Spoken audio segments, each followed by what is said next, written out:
O cinema marginal foi um movimento cinematográfico que ocorreu no final dos anos 60 a meados dos anos 70 no Brasil, caracterizado então por filmes autorais e experimentais que chamavam a atenção para problemas e incoerências do Brasil durante os anos mais violentos do regime militar e ficaram às margens dos circuitos comerciais de exibição. Fruto da exposição cinematográfica da contracultura dos anos 60, o cinema marginal veio então como uma forma de pensamento debochada, despreocupada, dada a paródia de gêneros, pessoas e grupos sociais, além de abordar situações grotescas, sujas, pornográficas, imorais, burlescas, carnavalescas e violentas nas grandes telas.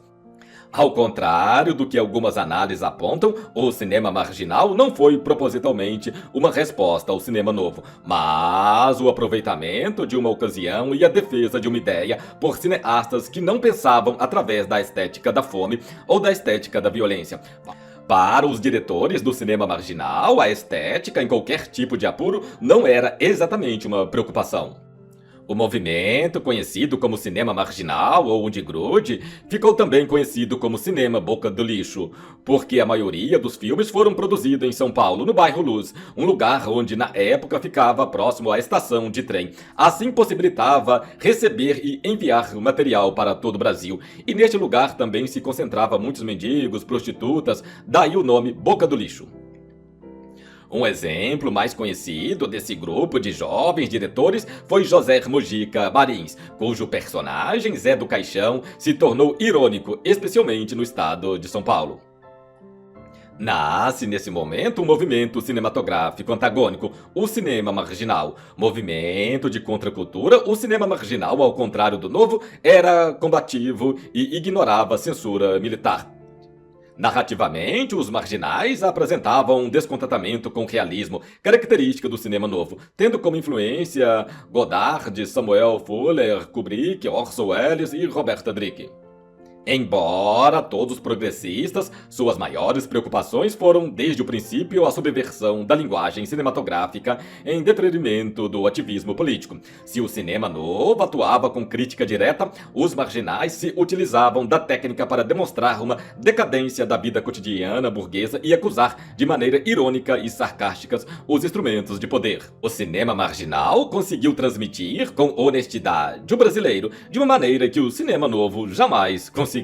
O Bandido da Luz Vermelha é o masterpiece do movimento, dirigido por aquele que talvez seja o melhor diretor brasileiro de todos os tempos, Rogério Singazerla. Vamos entender melhor. Cinema marginal ou cinema boca do lixo, também chamado de cinema de invenção, cinema marginalizado ou o de grude, foi um movimento cinematográfico brasileiro que se propagou pelo país entre meados de 68 e 73, tendo como principais produtoras a Boca do Lixo, em São Paulo, e a Belair Filmes, no Rio de Janeiro, surgindo de uma relação paradoxal de diálogo e ruptura com o cinema novo e associado ao movimento revolucionário de guerrilha. O cinema marginal pregava a ideologia da contracultura, além, é claro, de criar uma abertura de diálogo lúdico e intertextual com o classicismo narrativo hollywoodiano e as chanchadas. Tendo uma forte relação com o tropicalismo, o cinema marginal também sofreu grande repressão e a censura pelo regime militar que se instalou no Brasil devido aos seus filmes extremistas de teor sexual, violento e que seguiam a chamada estética do lixo. Dentre seus representantes mais importantes estão Rogério Singazerla, o Bandido da Luz Vermelha, A Mulher de Todos, Júlio Bressani, Matou a Família e Foi ao Cinema, O Anjo Nasceu, Oswaldo Candeias, A Margem, A Herança, entre outros que fizeram parte deste belíssimo movimento. O Brasil vivia uma das épocas mais conturbadas de sua história. O fechamento político instaurado pelo regime militar provocou um desmoronamento das ilusões literárias nutridas durante a década de 60. Neste período, vários movimentos fincaram suas raízes por aqui, com destaque para o movimento cultural tropicalista, o teatro oficina e outros. Esse quadro político-cultural foi o solo fértil para o desenvolvimento do cinema marginal. A fonte de inspiração do cinema marginal foi A Margem, de 67, de Oswaldo Candeias, um filme percussor dirigido por um cineasta paulista que, antes de se arriscar no cinema, já havia trabalhado como caminhoneiro. Um filme grotesco e irônico que definiu os moldes do que futuramente chamaria de cinema marginal. Oswaldo, antes de dirigir seu primeiro filme, já havia trabalhado com José Mojica Martins, o Zé do Caixão, figura muito conhecida por ter um estilo próprio de filmar. Cineasta que começou sua carreira desde muito cedo. Seu primeiro longa-metragem foi lançado em 58 e posteriormente teve Candeias como assistente. O modelo proposto pelos marginais era um modelo de filme pobre, que questionava toda uma política cinematográfica e seu modelo padrão. As condições ideológicas da época 68-70 proporcionaram que algumas dessas propostas atingidas fossem reativadas de maneira mais contundentes, sem o freio a que foram submetidas no começo da década. Existia também grupos armados da esquerda e torturas físicas à tona com as tais repressões dos militares. O cinema marginal, então, pregava uma contracultura, uma anti-estética, toda uma rebeldia cincentista refletia a efervescência do movimento tropicalista e da vanguarda teatral. Ao contrário do cinema novo, movimento dos anos 60 de Glauber Rocha e Nelson Pereira dos Santos e outros, o cinema marginal não possuía uma coesão interna, sendo assim, alguns críticos não o consideram, não o reconhecem como um movimento. Acabou sucumbindo então no início dos anos 70 devido a uma série de fatores. Um deles foi a pressão dos militares, que exilaram os diretores Júlio Bressani e Rogério Cigazerla, idealizadores da produtora Belair. Fora isto, havia também o desinteresse do mercado exibidor e do público, e também um grande crescimento das pornochanchadas. O cinema marginal foi reconhecido devido à característica presentes em toda a sua filmografia, a maneira como foram produzidos e a forma de divulgação. Alguns elementos estruturais conduzem as produções feitas pelo cinema marginal. A contracultura, classicismo narrativo, presença de elementos, objetos, confronto com o público, citação das chanchadas, crítica à sociedade de consumo e da comunicação em massa.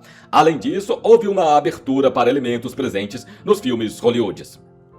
Os primeiros longa-metragens do cinema marginal surgiram entre 68 e 69 e o filme mais famoso foi O Bandido da Luz Vermelha, de Rogério Sangazella. Devido à dificuldade em encontrar uma unidade para o segmento marginal, foi definido um grupo então que produziria de forma mais coesa e se relacionava com mais proximidade, o cinema marginal cafajeste.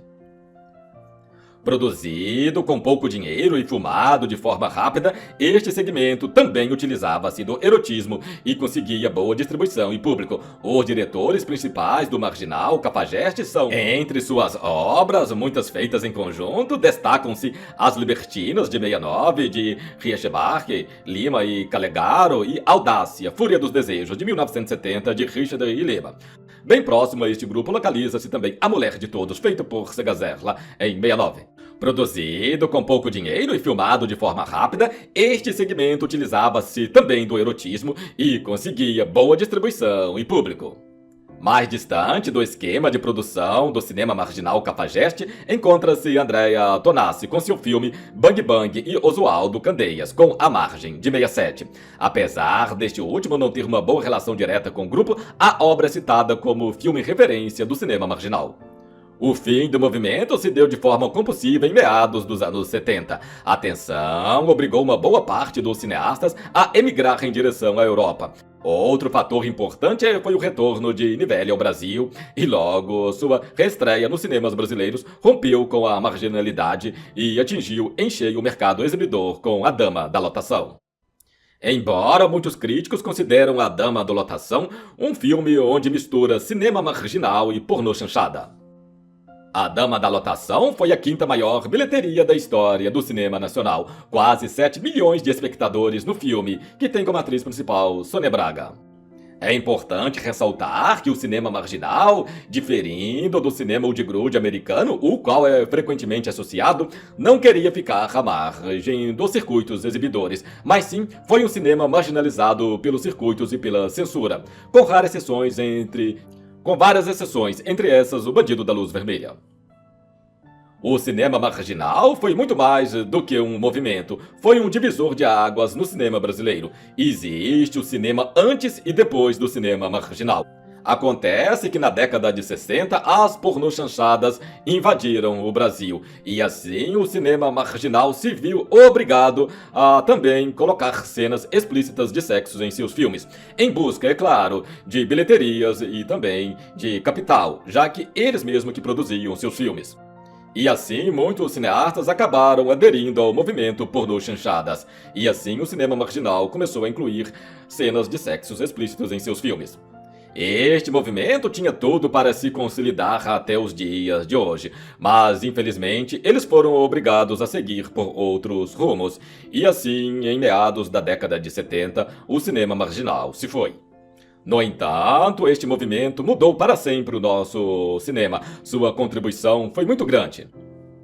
Como aconteceu com as chanchadas e com o cinema novo, o cinema marginal teve seu auge, o seu pico de produção e ideias, e pouco a pouco o número de filmes foi diminuindo, embora obras com o mesmo caráter contracultural, nesse caso, seguiram até o final dos anos 80, com o Brasil já em outro patamar político, social e econômico, portanto, recebendo outras abordagens por parte dos diretores.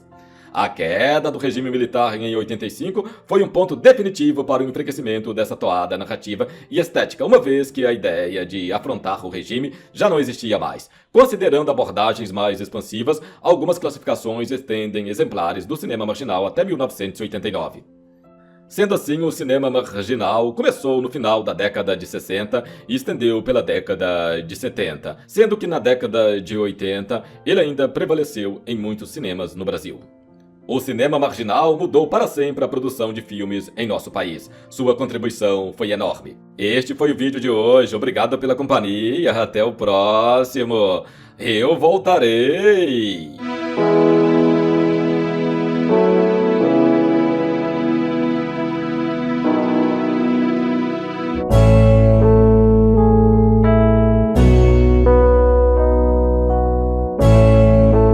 Todo o texto narrado foi extraído de vários sites da internet. Toda a fonte de pesquisa se encontra na descrição abaixo. Até o próximo, bons estudos, obrigado.